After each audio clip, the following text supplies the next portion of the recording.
All right then. If you're going to belittle me like that, you can forget about seeing your grandchild. The son, who had been incessantly asking his parents for financial support, sneered with a smirk that suggested victory. Sorry to burst your bubble, but I am cut above my sister here. I have a steady income, and I don't need Mom to bail me out anymore. If you want to cut ties, feel free. We won't be showing you our kid, even when we have one. Please keep your distance from our lives. And don't think about crying to us about your retirement expenses, because we won't pay a dime. Having had their say, the two left. In the end, just as my daughter predicted, all they wanted was to leech off of me and live a luxurious life. They even stooped so low as to exploit a parent's longing to see their grandchild. I won't let them manipulate me anymore. My name is Mary. I'm turning 54 this year. After having 2 kids, I divorced their father and managed to scrape by on the child support payments he provided. Thankfully, I was able to return to my previous job, which allowed me to make ends meet while putting a bit aside. I've tried to compensate for the absence of their father, but I was perhaps a bit naive in my approach. The wake-up call came when my son got married. Mom, could you help out again this month? Well, I guess I don't have much choice. My eldest son, David, got married to his high school sweetheart, Linda, about 6 months ago. They rented an apartment near my house, saying they were saving up to buy their own place. I even contributed significantly to their wedding expenses, all in support of their goals. Still, David would make requests for money with a humble gesture, a plea to me, his mother. He'd talk about how his company was struggling, how his salary and bonuses were stagnating. He'd explain how Linda's parents were unwell and he had to send them money. All kinds of hardships were shared with me. The more I listened, the more I felt he was being a bit naive about his role as the family breadwinner.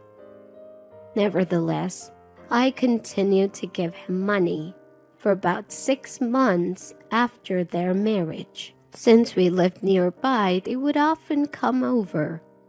We'd frequently share dinners, and I assumed David was bringing Linda over to my place.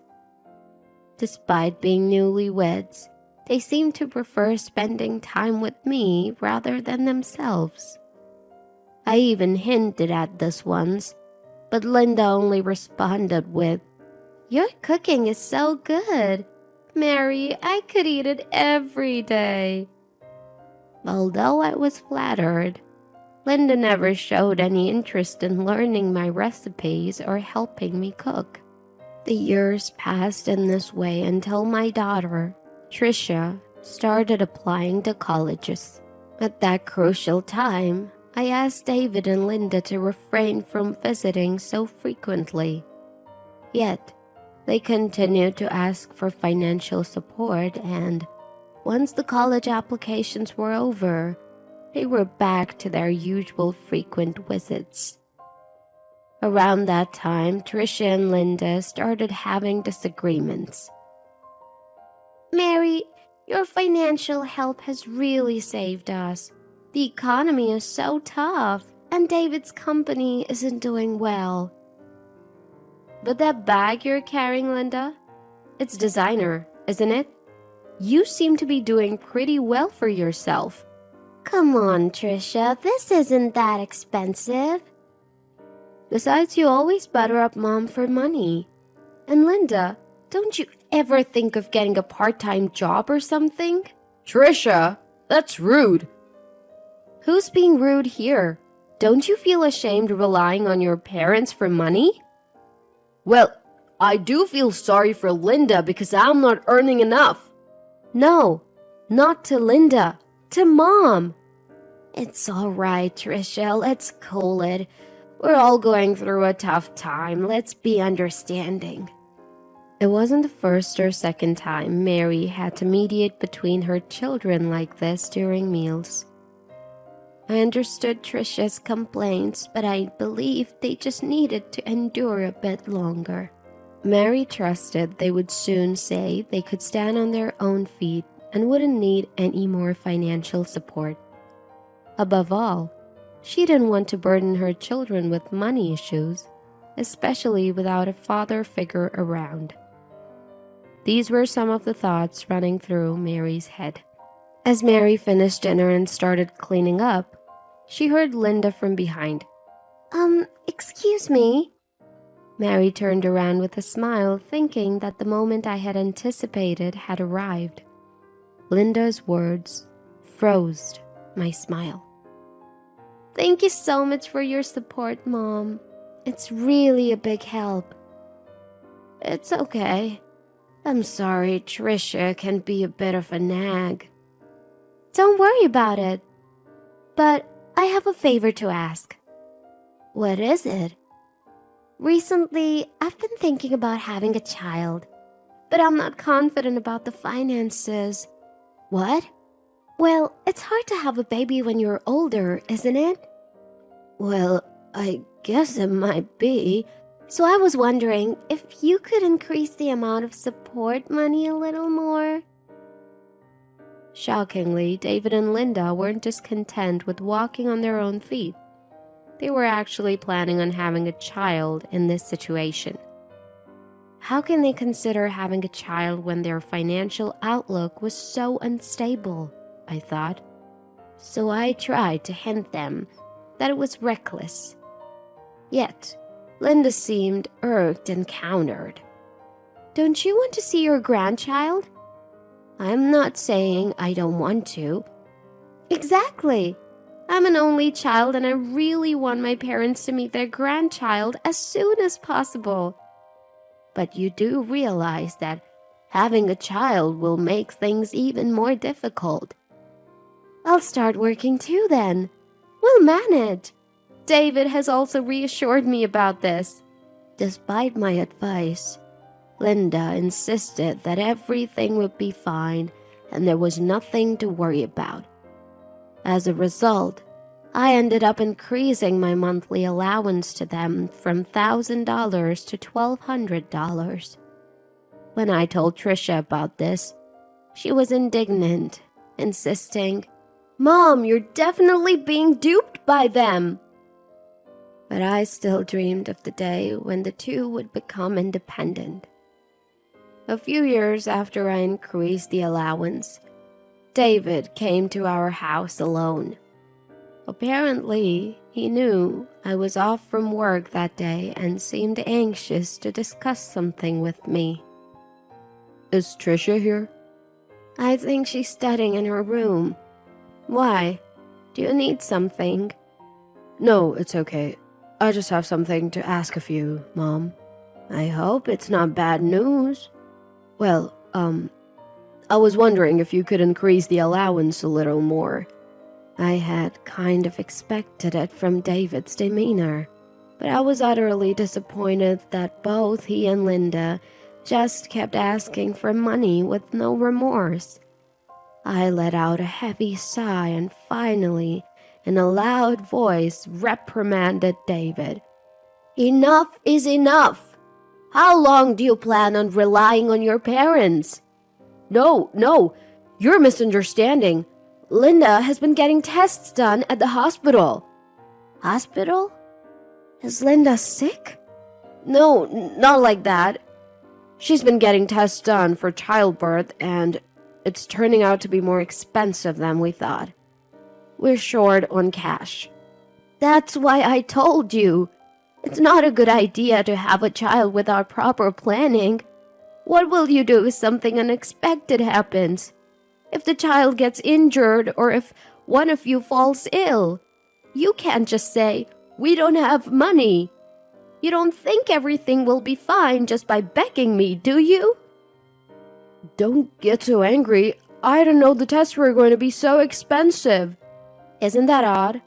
I turned around at the sound of the sudden interjection to find Tricia, who had seemingly been in the living room for a while. David made a sour face, trying to shoo her away, but Tricia stopped him from saying anything and approached him. What kind of tests are you talking about for childbirth? If she's pregnant, can't you check it with a pregnancy test? What test is it? I don't know. Linda went alone. I just heard we don't have enough money. Why did you let Linda go to the hospital alone for such a serious matter as childbirth? Normally, couples go together to listen to the doctor, don't they? David, you have the day off today, right? Don't butt in. You're just a kid who knows nothing about pregnancy. The one who doesn't understand what even a kid does is you, David. There was some arguing, but David couldn't refuse Tricia's points and reluctantly left. While I thought Tricia had a point, I told her, "Isn't it okay to cut them some slack considering their situation?" To which she sighed at me. "Mom, are you serious?" "What do you mean?" "They just want money. Their reasons are surely fabricated." "Why would you say that?" Unable to hold herself back, Tricia went back to her room and returned with her smartphone. She showed me several pictures. It was Linda's bag. Linda claimed it's a cheap one, but I think it's real. She made fun of my bag, saying it's pathetic, and laughed. "This bag costs $1,200? That's the same as the monthly allowance." "Yeah, and it's a high-end brand. And no matter how cheap it is, she had a different bag each time she came over. I think she's just spending the allowance on these kinds of things." "You might be right. Linda did have a lot of different bags." "She was laughing behind your back, calling you a fool for not noticing. You wouldn't know." Then Tricia showed me a recording. It was a conversation between Linda and Tricia, recorded when I was at work and Linda had come over to the house. "Tricia, I know you don't carry anything but cheap bags, and you're not interested in money, right? Could you ask your mom to increase the amount she's sending to me? Didn't you say something like this before and got some money from Mom?" "Just an additional $200 isn't enough. It's $1,200, okay? She thinks she's taking care of her son and his dreams for just $1,200? She could at least give us more, since she might get to see her grandchild." "How audacious!" "Don't you understand it's better for the world if young people spend the money instead of the old hoarding it?" "Hey, Mom, are you still going to keep sending them money after they said all this?" Her voice unmistakably clear. Tricia had secretly recorded their conversation on her phone that was stashed in her pocket. Upon hearing it, I felt both disappointed and deeply sorry for Tricia. She had been exposed to her brother and his wife begging their own mother for money. It was a wake-up call. I resolved to have a serious talk with David and Linda. "I need to talk with David and Linda." "I'm glad. If you're gonna do that, I'll help you however much I can." "Thank you." The next day, I invited the two of them to my house. Linda arrived, one of those $1,200 bags in her hand, her face beaming with delight.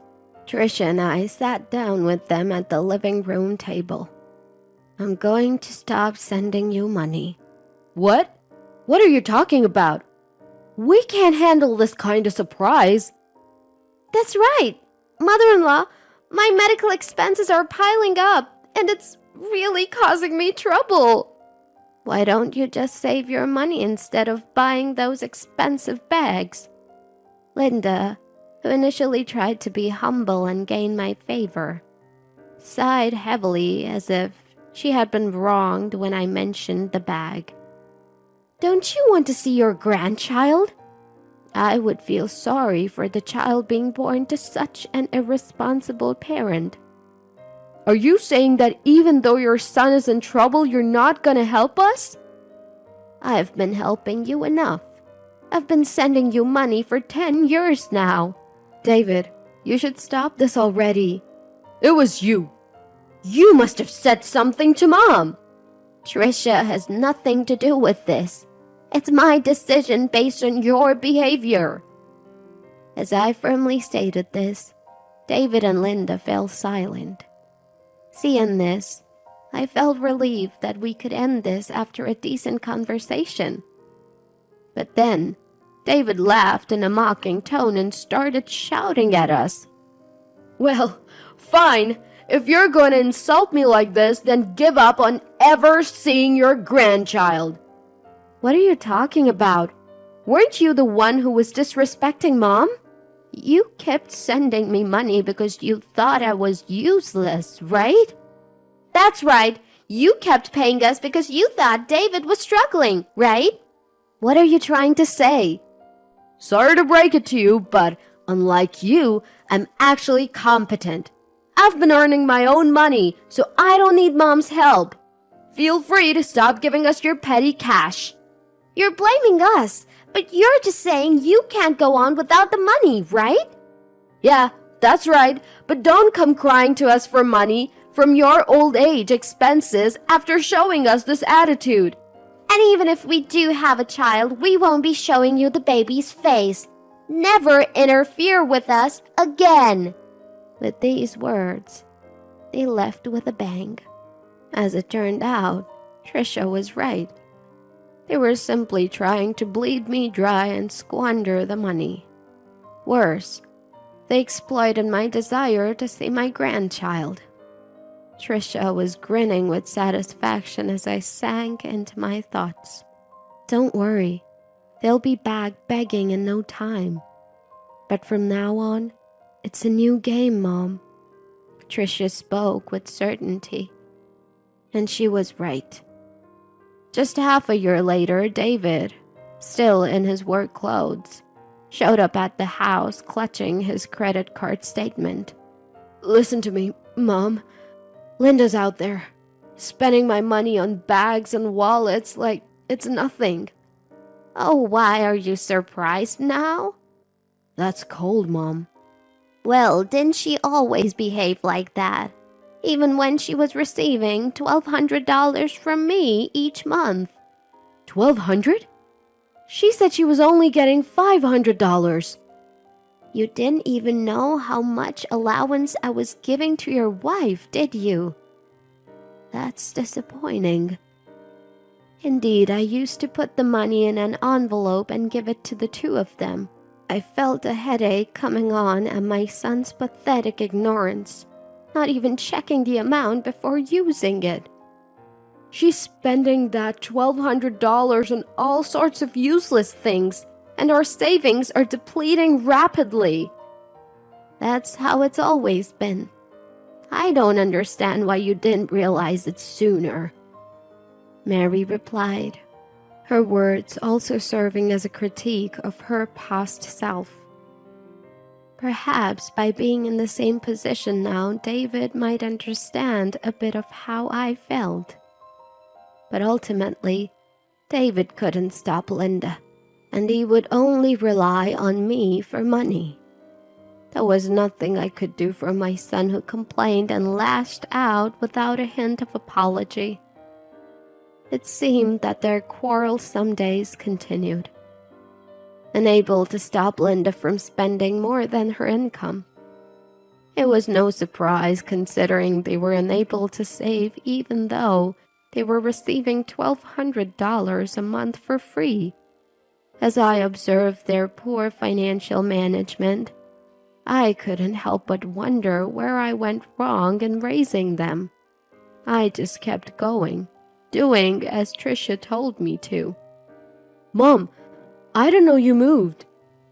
was the message I received about 10 days after the move. Trisha had anticipated that David and Linda would come asking for money again. And so, as a precaution, we sold our house and moved to an apartment with easy access to Trisha's workplace. Of course, we didn't tell the two of them our new address.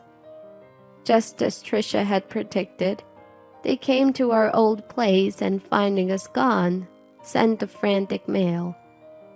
I received a flurry of apologetic mails from David, mixed with preaching about how he wouldn't care about my old age or his children's future. If they're this desperate, I wonder if they have also been rude to Linda's parents. That's not likely. Linda's parents are just like her, always asking for handouts, Trisha told me, sharing some information she'd learned about Linda's family. From the $1,200 I used to give her, it seemed Linda had also been passing on some money to her parents. It finally made sense how they could spend so much each month. And now, with their disposable income finally gone, it seemed that David and Linda were being pressed for money by Linda's parents. I was speechless at how my son and daughter-in-law could still think of relying on others after all they had gone through. Seeing the emails I'd received, Trisha laughed and said, "I told you so," before promptly blocking them. I felt neither sympathy nor pity for David and Linda, even if they apologized. After all, they were so proud of their good income and qualifications, so they should work hard together. I've caused Trisha enough trouble over David. I've been helping him out, even dipping into my savings while working. But I've done enough. From now on, until Trisha finds a good partner, we'll support each other as mother and daughter.